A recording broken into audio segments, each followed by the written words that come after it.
Hello and welcome to this episode of Coatings Cast. My name is Karen Edwards, and I am thrilled to welcome Brady Kolden from Polyglass for this episode. We are going to hear thoughts from a 30-year coatings veteran. Brady, welcome to the show. Thanks so much for having me. I really appreciate the opportunity to chat with you and your audience. Yeah, Looking so forward to it. tell us just a little bit about yourself and your industry history. So I started in this industry back in 1995. It was like my first real job. Actually goes back a little further than that as I think about it. But I started in the house paint and commercial coatings side of the business and worked for a couple different companies. From there, I went to work for a company called United Coatings, which is still around and held by GAF. I spent nearly 20 years with them working on products that range from our roof coatings to our concrete stains, wall systems. I traveled almost every state in the U.S., Canada, made it as far away as Guam to do project inspections and help with help with the contractor mainly. I've always had a contractor focus. I believe it's important to have hands-on with your contractor. 2014, a gentleman by the name of Todd Homa gave me the opportunity to come over to Polyglass and help them build something new. Our coatings line was just kind of getting rolling at that time. And I accepted the challenge, and I enjoyed my time here. It's been a great company to work for. And when did you join the Polyglass team? 2014. So I'm going on 10 years with them. This is my 10th year. A third of those 30 years with Yeah, Polyglass. Congrats. Yeah. Thank you. So tell us a little bit about Polyglass. So Polyglass was founded originally in Italy. In 1992, they opened their first plant in the U.S. in Fernley, Nevada, where they focused on modified rolls, our underlayments, such as MTS, which is a metal tile underlayment. In 2007, I'm sorry, they opened their first plant in Florida. And at that time, we were kind of in the coatings market, but we were private labeling from other companies. In 2008, they opened up, as part of that plant, they opened up a coating line. And we started making all of our stuff inside, as far as our white line and our black line, our acrylics and our asphalts. In 2008, our first full year of production, we shipped a whole $350,000. So really, it was just our birth into this segment. Sure. Wow. Yeah. So I mean, this is, as we know, is a growing segment of the roofing market, and I know that there's everybody kind of wants to get on board, right? And there are some challenges and that are unique to liquid applied roofing, commercial roofing, and there's a lot of different materials and systems, and this is just another system. But there are some unique challenges. Let's talk a little bit about those and why they can be challenging. So I've always viewed our systems, our fluid applied systems, as a very important hands-on product. It's a technical installation. We don't supply a finished good. And when I say finished goods, it's not a roll of modified asphalt. It's not a roll of TPO or PVC. We supply buckets to build that membrane on the roof. So to be a good salesperson in our business, I believe you have to understand the products. You have to understand the substrates that you're dealing with and the installation practices. And from there, once you have a grasp on that, you can help the contractor make the right recommendation for the roof. Because honestly, every roof has a little bit of something different. No two roofs are the same. Even if it's a modified roof, you've got different penetrations, you've got different detailing that needs to be done. It's a hands-on approach sale rather than just out the door. There's not many projects that a good salesperson doesn't touch at least once during the project. They're involved from start to finish. What are some of the, you say salesperson, but really you've got to understand the technical side, right? Yes. And so I consider our people, our salespeople, as technical salespeople. I've always viewed it as that. There's a lot of people that think sales is just sales. You have a product, you sell it, but at the end of the day, you need to know what that product's going to do and how it's going to perform in different climates. and different situations, different membranes. And there's times when you have to say, this isn't going to fit what we're selling. Again, look at a roof. I always look at projects from start to finish. What's our result going to be 5, 10, 15, or 20 years down the road? Are we trying to get this roof just to last for 5 years?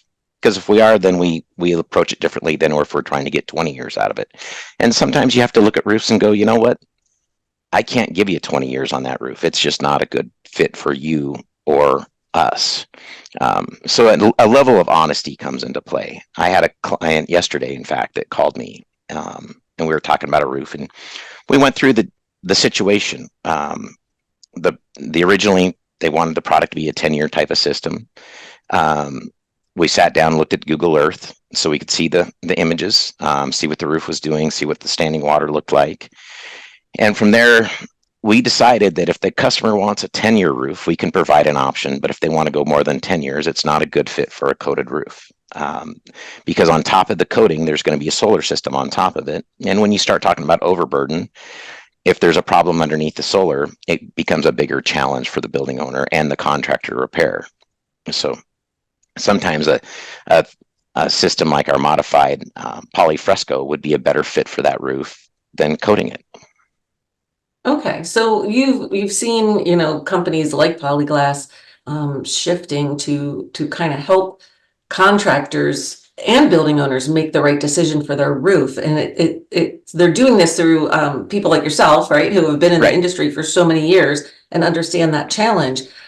So what does that support look like?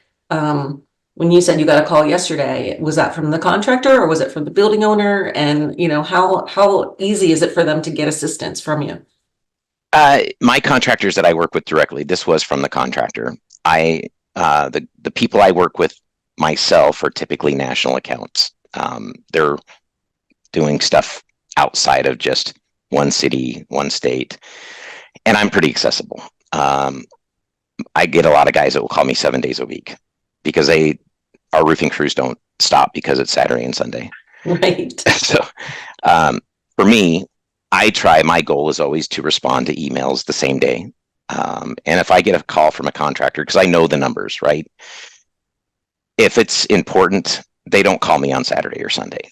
And so I respond. Mm-hmm. And a lot of our people are like that. We have some key people in different areas of the US that if somebody calls them on a weekend, they're going to answer the phone just because they know at the end of the day, we don't want a bad installation either. Polyglass wants quality roofs out there because quality roofs create other opportunities with other contractors. So I feel like our company, with the people that I have that work with me, we're very accessible, and we want to help make sure things are done right. Question on my behalf is what kind of training do you offer to contractors who are wanting to get more into this type of roof system installation? What does that support look like? We do what we call poly schools. And the poly schools are focused on all of our products. And it's typically a day and a half. The first day covers everything but coatings. The second day rolls into coatings. So on top of that, we also do just training with contractors. I'll bring technical people in. Even though I'm a tech guy, I'm not really a tech guy, if that makes sense. We've got guys that do that day in and day out and work with the products and they're hands-on. I know how all the products function, but to do the proper detail around a pipe, it's probably not going to look as pretty as a guy that actually knows how to do it and does it every day. So we'll do specifically targeted, like if a contractor called me and said, hey, my office I've got 10 guys in the office and we want to do training for those people. Can you bring somebody in? We'd go in, we'd set up some decks so that we could do samples there. And we'd actually get brushes and some product and let them do some playing around with the product, see how it works, see how it applies, and spend the day with them and then open the door for questions. And we do a really good job with our training and support. Excellent. Good to hear. So 30 years is a long time in the industry. You've probably seen things come and go. And what kind of trends are you seeing out there? And I really struggled with that a little bit when I was thinking about this podcast because, well, there's a lot of positive trends going on in the industry. the one trend I see that honestly drives me crazy is we continue to make the same mistakes. When a new player comes in, there's a belief that coatings are a fix-all for everything. It's the miracle in the bucket syndrome. And the fact of the matter is if you're going to do a coating system, it's important to follow good roofing practices. There are certain substrates you just don't want to go over top of. And I always tell contractors, because I get the call all the time, hey, have you seen this new product? I can put it on a gravel roof. And my first comment is always, let's slow down and think about the process.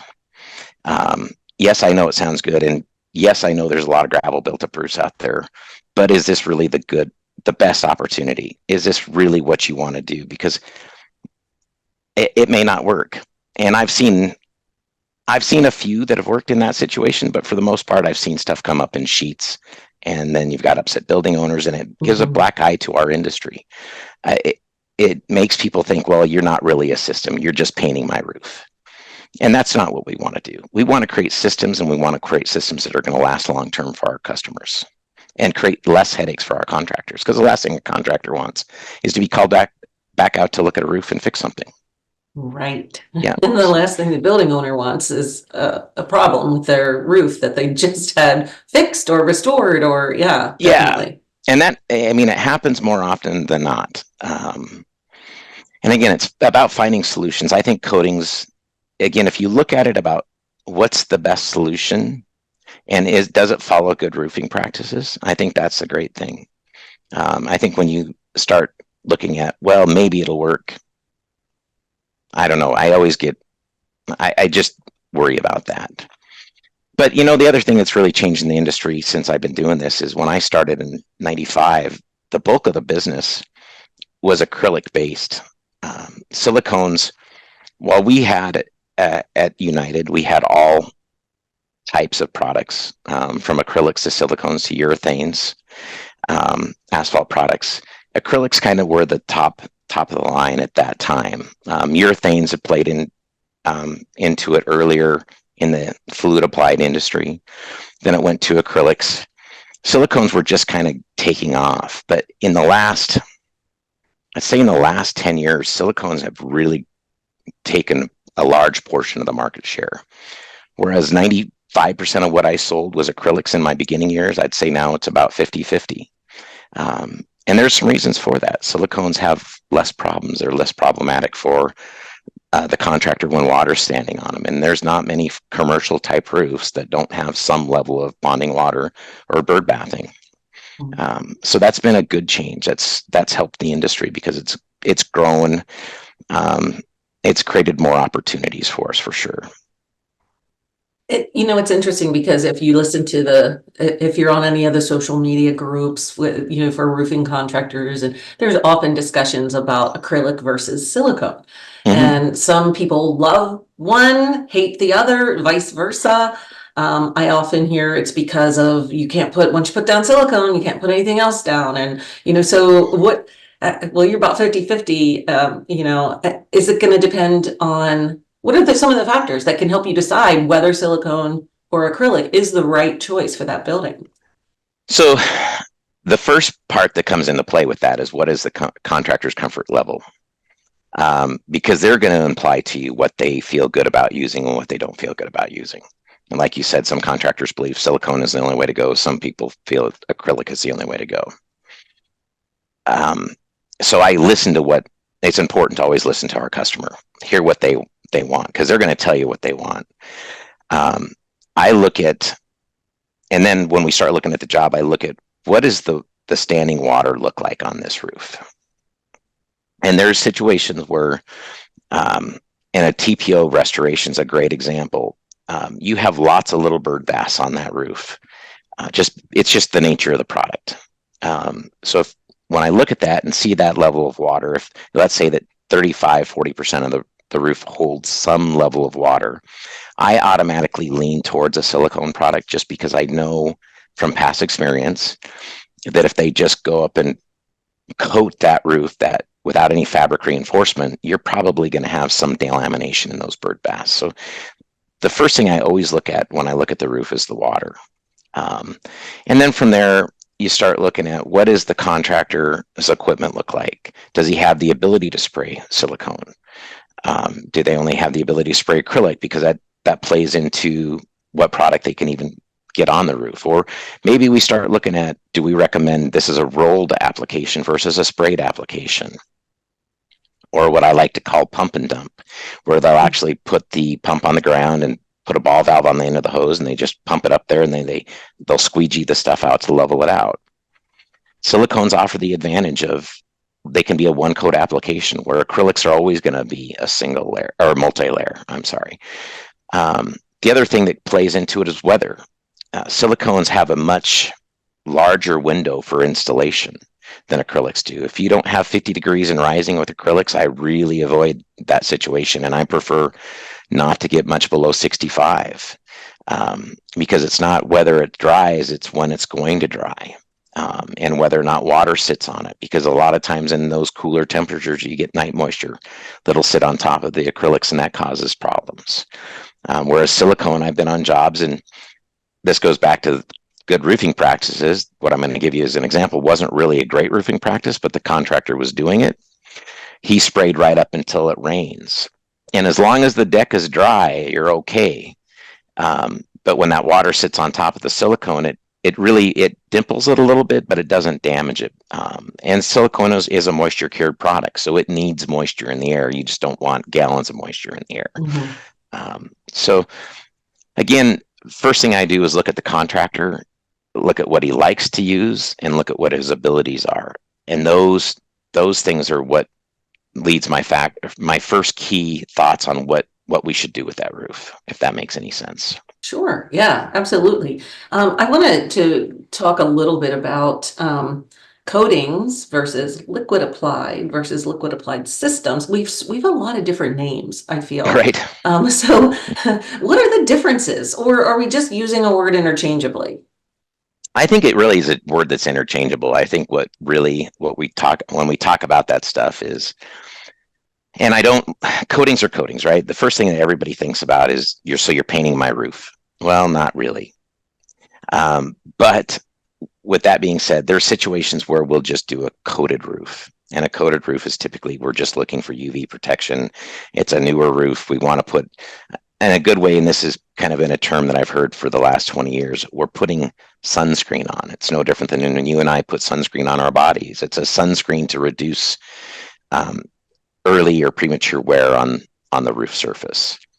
And that's typically more often leans toward modified roofs, where they'll put a 20-year system on, but they're looking to get 25 years out of it. They'll put a sacrificial layer of coating down. And that coating, depending again how thick you put it down, is going to last a different length. But typically, like 3 gallons, you're going to get 10 years before it's really wearing and getting down to the surface. And that's going to be climate dependent. Arizona is probably a little harsher than Washington State is. But Washington State, you're going to see more water than you're going to see sun. So that plays into it. But when we start talking about liquid applied versus, liquid applied systems, I view systems as, again, going back to, it's a technical approach. We're looking at the roof as a whole. What is the goal? Is it 5, 10, 15, or 20 years? And what type of system can we build with the components that we can supply to make that roof last the life that we're telling the building owner it will? But at the end of the day, we can build the best system out there, but if it doesn't fall back onto the building owner to maintain it, it's like your car. I tell people, if you don't change the oil in your car, how long is it going to last? So systems as a whole, I believe in them. I think they work well, but it's not simply just applying a coating. You're not just painting the roof. You're building something that fits the building that we're working on, or the project we're working on. Great. Now, I want to talk about, since you have been in this industry for so long, we touched on it earlier, but do you see things that maybe are kind of coming back? It seems like just in life in general, things go out of style, come back in style, right? And so in the roofing world, and specifically in terms of the liquid applied or the coatings, what kind of things are you seeing reemerge? The biggest reemergence I've seen in the last probably 24 months is the use of polyurethane spray foam as a system. And that's a system that goes over existing roofs. Typically, there are ways to do it over new as well, new systems. But with the energy conservations that we're faced with, and everybody wants to lower their bills and create a safer environment. I had a couple projects last year where building owners absolutely wanted to cool the inside of the building down for workers. The use of polyurethane foam is coming back, and part of that is probably because as systems have grown in expense, polyurethane foam has got more expensive, but it's become more competitive also. And when these building owners start looking at ways to insulate their building, it's hard for them to do it from the inside on an existing roof. So when the most effective way to do that is from the outside, and we'll put anywhere from I've had a couple projects go 4 inches last year of foam. So you're adding an extra R12-ish to R12 to R24, depending on how thick you put that foam down. So that really has been a growing market. And California is actually one of the states that has said if you re-roof a building, you have to add insulation to it and bring it up to a certain R value. So that's really helped that business grow. And it's a great system. Polyurethane spray foam is probably one of my favorite systems out there because if it's handled correctly, if it's really maintained, it will last the life of the building. Wow. It's great stuff. We have our product is called Polypuff.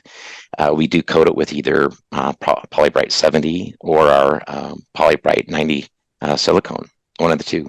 And oftentimes we'll granulate those roofs as well. And the reason we granulate them is a couple different things. The granules work as a sacrificial layer for UV protection, and it also lowers animal damage. You would be amazed how birds will get up on some of these roofs and peck the heck out of them.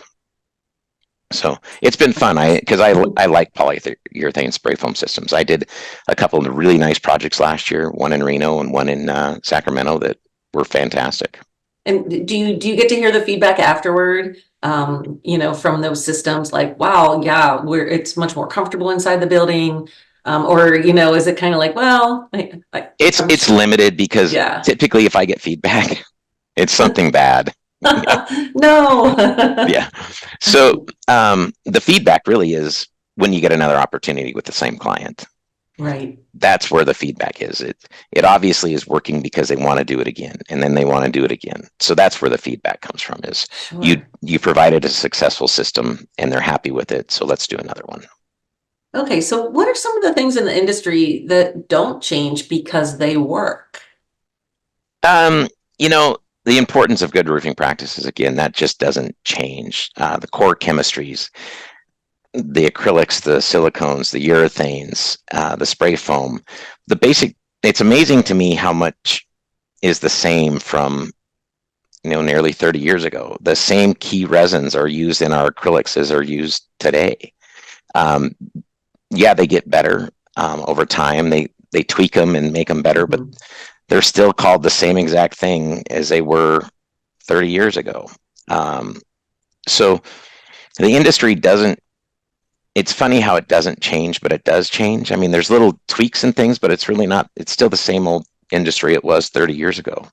The big difference now is it's just become, everybody wants to be involved in coatings. And that's been the driver. Really, that's been the greatest thing for the coating business. It's not great for competition because it creates more competition for all of us. However, it makes our pie bigger. Our pie went from, being this big to now it's as big as you want to make it.